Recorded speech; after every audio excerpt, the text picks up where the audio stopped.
Some more thrift store stuff. You can see my unfinished doors and all.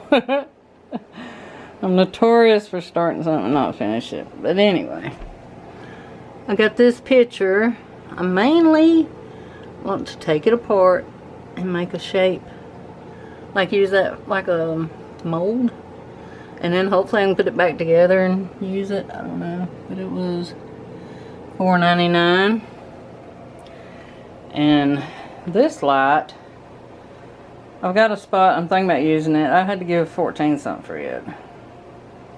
Which is a little high, but I liked it a lot. But I'm not sure my house is big enough. It'd have to be a spot where nobody walks. Like beside a chair maybe, or over a table or something. And this one, I love this one. I got it for $5 at Attic Treasures. And I'll show you this side.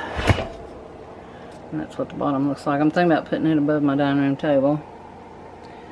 And this little thing, I got it really cheap. I thought it was one piece. And then notice it's just taped together. It's supposed to hang on the wall. And I wonder why they put the hinges on stuff like that. Do any of y'all know?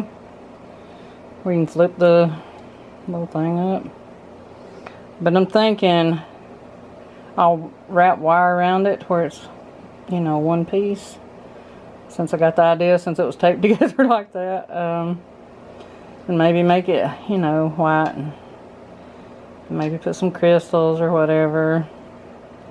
And have it hanging together, you know. I don't remember how much it was, but it was dirt cheap. And, you know, I could put little fairy lights on it too. Or maybe some of the battery powered candles in those little cups. But just wanted to share with you some more of my stuff I found. Thanks for watching.